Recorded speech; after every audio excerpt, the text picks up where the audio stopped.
mengenai transisi ya. Kurang lebih ada pertanyaan-pertanyaan yang sudah ditanyakan ke depan. Tadi cukup ya, lumayan, berarti ada rasanya cukup dimengerti ya. Oke, saya lanjutkan berikutnya.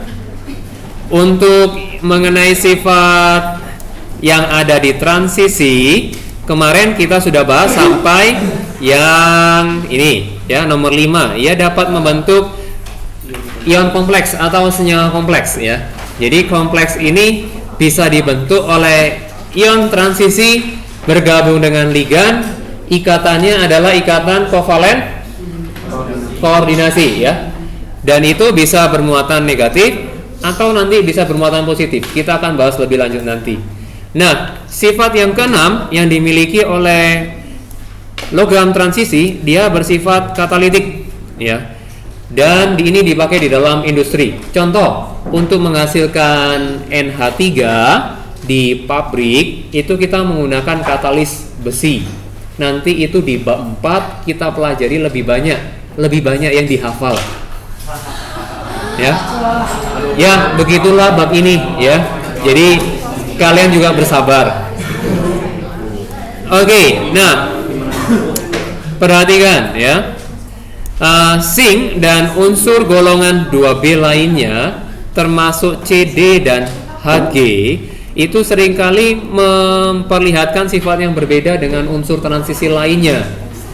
Nah, hal ini kenapa mereka memiliki titik lele dan titik didih yang lebih rendah? Karena kita tahu Hg itu bentuknya cair ya. Kemudian termasuk Zn pun ya. Kalau kita lihat di berikutnya sifatnya mana ya? Kok nggak ada? Ada di atas. Di sini. Nah, kalian perhatikan titik leleh dari Zn nilainya itu 420, paling rendah. Yang lainnya ya 1000 lebih ya. Kalian lihat di sini. Ya. Maka logam yang kita cukup sering pakai itu adalah logam seng ya, karena titik lelehnya rendah dan memang akibatnya dia lebih mudah untuk diproses dalam proses industri atau pabrik ya. Jadi itu sebabnya, salah satu penyebab mengapa seng dan golongan 2B lain ya, di sini golongan 2B di bawah Zn itu CD dan Hg itu sifat berwujud cair Hg-nya ya. Nah, selain itu ya, intermezzo dari Felix ya. Nah, sekarang kalau kita perhatikan di sini ya. Tadi ada pertanyaan mengenai mengapa tidak berwarna ya. Seng, kalau kita lihat ZnSO4 kita bandingkan dengan CuSO4 ya, dia senyawa yang berbeda ya, dia memiliki warna. Kalau untuk Zn dia warnanya apa? Warnanya tidak berwarna ya. Tapi kalau Cu gimana? Cu2+. Ya, ini warnanya biru. Nah, sekarang mengapa Cu itu berwarna, mengapa Zn itu tidak berwarna? Nah, kenapa? Iya, orbital, berkaitan orbital D-nya. Ini hanya menegaskan kembali saja. Ya, ini Zn-nya nomor atomnya 30, yang ini 29. Kalau konfigurasi Zn2+ jadinya 18Ar, kemudian 3D 10 ya, 4S2-nya udah hilang. Ya. Kemudian kalau yang ini 18Ar, kemudian masih ada 3D 9. Tetapi awalnya untuk Cu itu berasal dari 18Ar, 4S1, 3D 10 ya. Nah, ini perlu dihati-hati karena secara penulisan dia 18Ar harusnya 4S2, 3D 9. Dia berubah menjadi ini karena dinilai lebih stabil. Alasannya untuk yang kita lihat ada ini satu kotak, yang ini ada Ada 5 kotak ya. Yang ini ini setengah, yang ini isinya penuh. Ini penuh ya. Sedangkan yang atasnya, yang ini penuh, sedangkan yang D-nya jadi kurang 1. Jadi sifat yang lebih disukai itu adalah sifat yang disukai itu yang stabil, atau yang disukai itu setengah penuh atau penuh, itu yang disukai. Jadi untuk orbital yang ini itu kita katakan setengah penuh, karena penuhnya nilai diisi oleh 2 elektron. Kalau yang ini disebut penuh. Ya. Jadi disukai. Hal ini juga terjadi ketika ada konfigurasi 4S2 3D 4. Ini akan berubah menjadi 4S1 3D 5. Jadi seperti demikian ya. Nah, sekarang kita kembali, kenapa yang ini berwarna, yang ini berwarna sedangkan ini enggak? Karena kalau orbitalnya diisi penuh dia tidak berwarna. Kalau orbitalnya tidak penuh, masih sebagian, itu dia menjadi berwarna. Kalau kosong, ya tidak berwarna. Ya, jadi untuk syarat berwarna, D-nya itu harus ada dan tidak penuh. Ya. Nah, kemudian kita lihat berikutnya bahwa sifat logamnya seperti ini. Secara garis besar saja, jari-jarinya hampir mirip ya, tetapi menurun ya. Memang yang kita ketahui satu periode dari kiri ke kanan jari-jarinya mengecil ya. Kemudian titik lelenya kurang lebih titik lele dan titik didi dia mengecil juga. Kemudian kerapatan dia membesar, secara garis besar membesar. Ya ini mah dilihat aja ya. Ini juga energi ionisasi membesar karena jari-jarinya mengecil, sudah otomatis. Kemudian ini ada potensi reduksinya. Kemudian mengenai sifat magnetik, ini dilihat dari jumlah elektron tunggalnya. Jumlah elektron tunggal. Kalau kita mau lihat antara CO dan Fe ya, CO dan Fe. Kalau CO nomor atomnya berapa ya? Sama Fe. CO berapa? 27, Fe 26. Berarti kita lihat konfigurasi ini 18AR, 4S2, 3D 7. Yang ini 18AR, 4S2, 3D 6. Ini di dalam 5 kotak. Berarti ada berapa yang tunggal? Oke. Ada 3 elektron tunggal.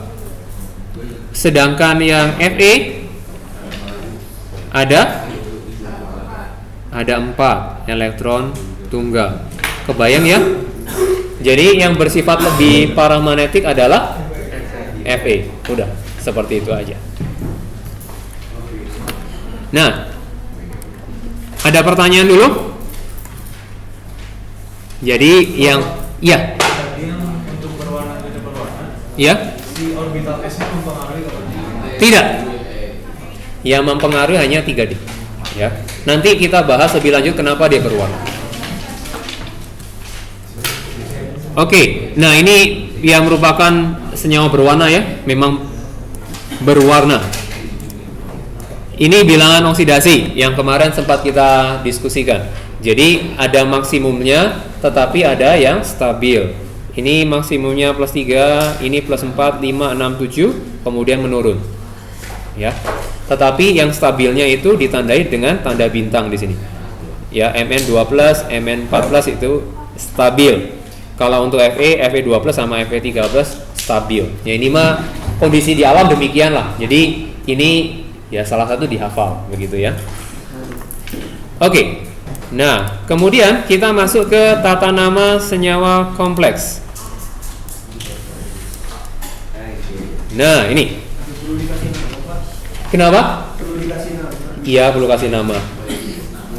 Jadi kalau ya memang senyawa-senyawa diberi nama ya. Jadi kalau enggak dikenal. Contoh ya.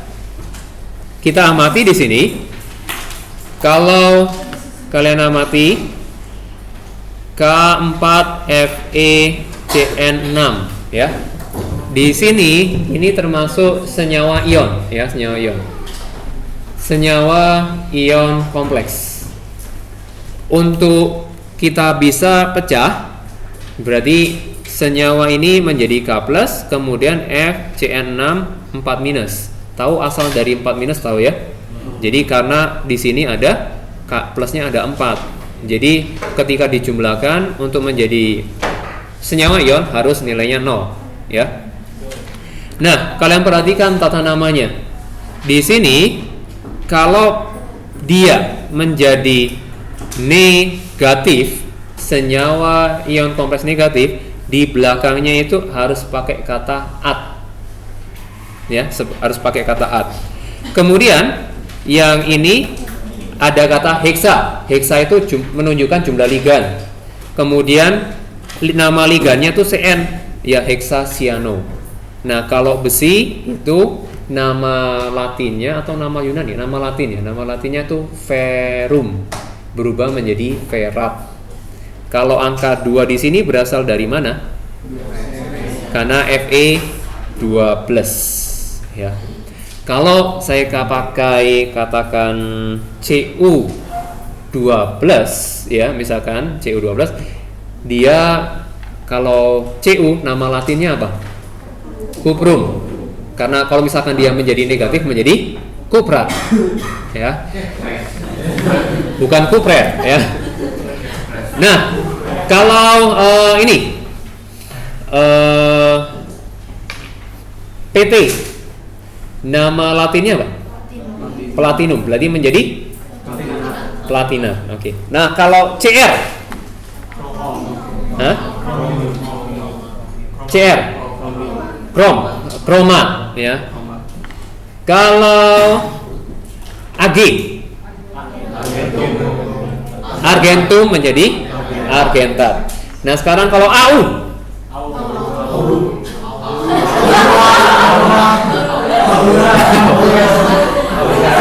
Aurum jadi aurat ya.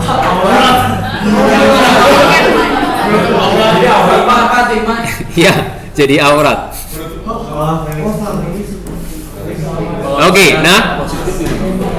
Nah sekarang kita mau bahas yang positif ya.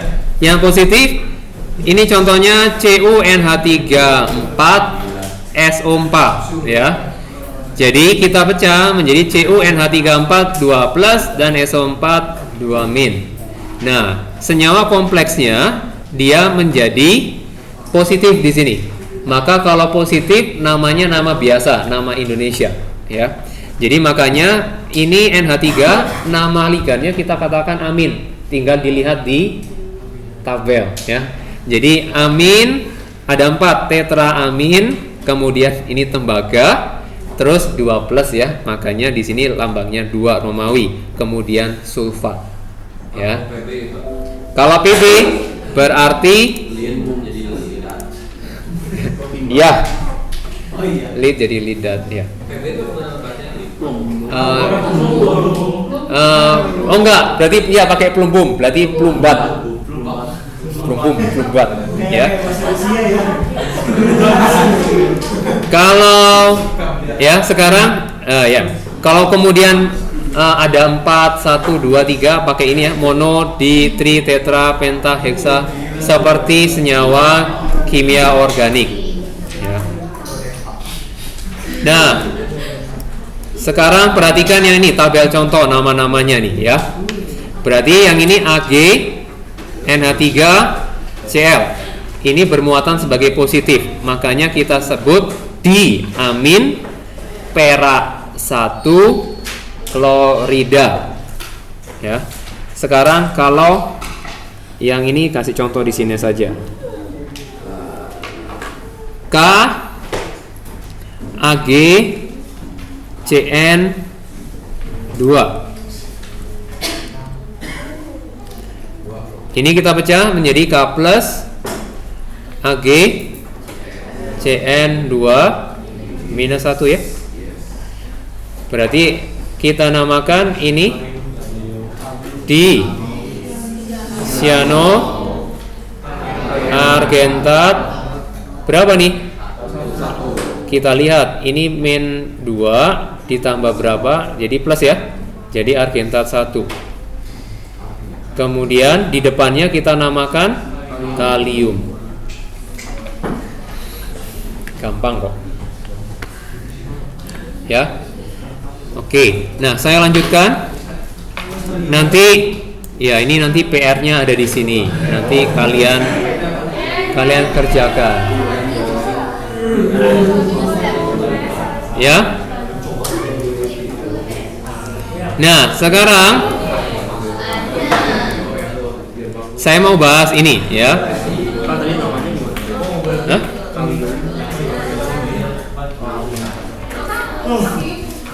Ada pertanyaan dulu. Amin itu dilihatnya dari yang tabel yang ini. NH3 amin. Ini ada trik untuk menghafal. Jadi kalau misalkan yang minus itu berakhiran nama O ya. Berarti Florida. Berarti kloro hidroksi ya. Jadi menjadi hidrokso. Kenapa? Aqua memang dari sananya aqua. Maksudnya pakai nama apa? Dia nama Latin. Itu nama warna. Hah? Nama warna? Siapa? Aqua? Enggak sih, nama Latin dari air kalau nggak salah aqua. Aki ya, aqua gitu. Yang ini amin ya. Kemudian ini nitro. Jadi ini dihafal dari sini. Jelas ya? Ya. Kenapa? Kayaknya memang beberapa sumber ada yang bilang aqua, ada yang bilang aquo. Jadi tapi kalau aquo itu lebih ke, kalau O itu lebih ke yang negatif sebenarnya. Ya. Oke. Ada pertanyaan dulu lagi? Sejauh ini tidak. Nah mau jelaskan sedikit saja. Tapi kita nggak paksakan, tidak dipaksakan untuk diulangan ya. Tapi menjelaskan fenomena di alam, kenapa si Cu berwarna itu bisa terbentuk. Kemudian MnO4- itu berwarna ungu, mengapa begitu gitu ya. Nah, di dalam kita pakai warna Cu ya. Saya jelasin di warna Cu. Nah, sekarang kalau Cu dari Cu2+, dia itu konfigurasinya ya, tolong perhatikan. Cu2+ ini konfigurasinya 18Ar 3D9 ya.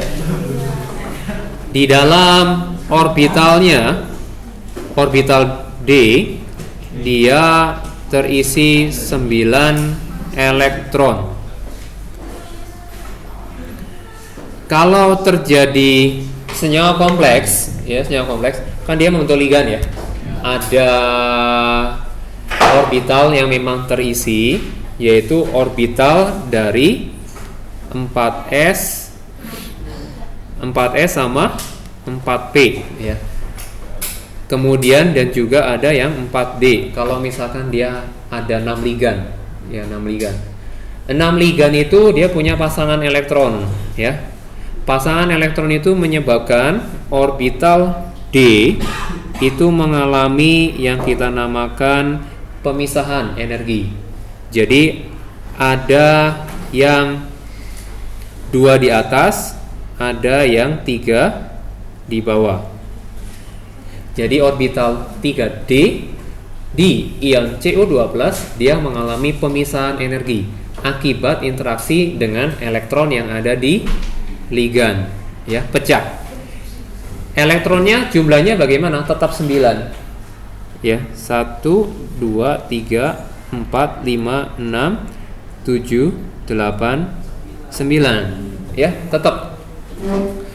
Nah, pemecahan energi ini, ya, selisih energi ini dan ini, ya, selisih energinya itu berada di sinar tampak. Ya, sinar tampak warna Meiji Kuhibiniu. Ya, Meiji Kuhibiniu. Nah, kalian ingat kalau di monitor itu ada istilah RGB. Red, green, blue. Ya. Pernah nggak ngelihat di pertunjukan cahaya merah, warna green, hijau, terus blue, biru digabung jadi satu, warnanya apa? Putih. Ya. Nah, sekarang di sini saya gambar ada daerah red, ada daerah green, ada daerah blue, ya. RGB. Ya. Nah, sekarang kalau kita amati nanti red sama green ini jadi warna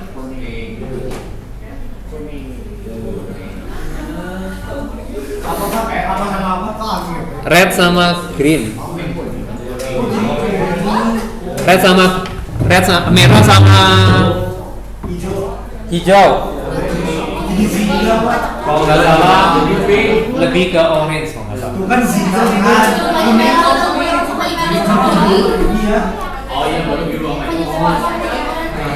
Kalau merah sama biru dia warna ungu, keren ya. Nah, terus kalau green sama blue beda di pin beda.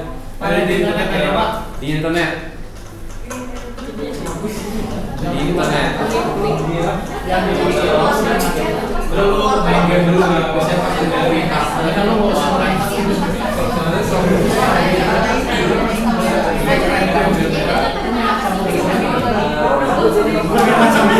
Oke. Ada yang ternyata ada yang salah. Nah, ini merah sama hijau itu masih warna kuning kalau cahaya ya. Kalau ini ada bedanya. Ini mah hanya pengetahuan aja ya. Kalau di cairan ada berbeda dengan cahaya. Kalau cairan itu yang kalian kenal kalau misalkan warna apa ya? Ini bahas ini dulu lah, cahaya dulu. Merah sama hijau nanti warnanya kuning ya. Kalau merah dengan biru warnanya rada pink, magenta ya, istilahnya magenta. Kemudian kalau hijau sama biru itu namanya sian atau biru muda ya. Nah, coba perhatikan di sini, perhatikan di bagian yang ini. Kalau munculnya warna biru ya, munculnya warna biru di sini muncul kan, CWSO4 warna biru ya, warna biru berarti di sini selisih energi di sini itu berada di sinar merah dan hijau.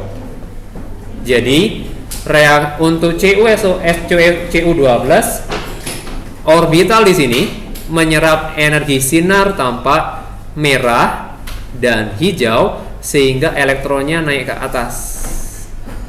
Jadi yang warna birunya itu diteruskan.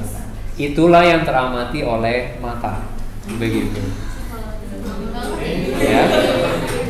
Jadi contoh misalnya kalian di situ sinar neon itu Meiji Kuhibiniu ya. Jadi lu masuk di sini, kenapa warna merah? Karena yang dipantulkan adalah warna merah. Berarti yang diserap adalah warna merah ya, yang muncul ya. warna green sama warna blue itu diserap oleh si benda ini, buku ini. Contoh misalkan sekarang lagi warna kuning. Tadi warna kuning itu dihasilkan dari perpaduan red dan apa? Red dan green, ya. Red dan green. Berarti warna jaket dia menyerap cahaya yang berwarna biru. Oh iya benar. Berwarna biru. Akibatnya jadi warna merah dan hijau itu dipantulkan kena mata, kita mengenalnya dengan warna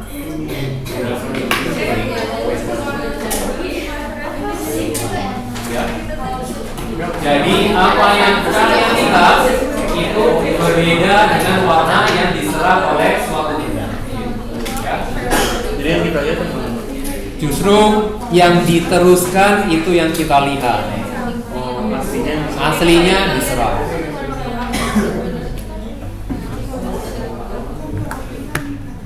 Jadi karena beda energi di sini berada di sinar tampak, jadi dia menyerap, terus hanya sebagian yang kita lihat, itulah yang menjadi warna suatu benda. Kalau dia warna hitam, artinya rambutnya warna hitam, jadi semua energi diserap. Semua energi diserap. Kalau warna merah yang muncul, berarti yang diserap adalah blue dan green. Ya, kurang lebih patokannya kurang lebih seperti itu. Ya, jadi warna bule, rambutnya bule berarti dia menyerap warna green sama blue. Makanya kalau warna hitam itu lebih cepat panas dibandingkan yang warna putih. Jadi ketika warna gelap, ya warna gelap kita di bawah sinar matahari itu kan red green Magic Hibinu di situ ada ya. Kemudian di bawah sinar matahari itu kan menyerap semua panas kan, menyerap semua energi cahaya. Jadi di sini cepat panas. Kalau warna putih memantulkan hampir jadi lebih lama panasnya gitu. Hanya sifatnya memantul. Kenapa? Ya bergantung orang lain pakai baju apa. Kalau pakai baju putih semua Pak? Putih semua ya dipantul-pantulin. Ya kayak video yang Ya. Oke. kita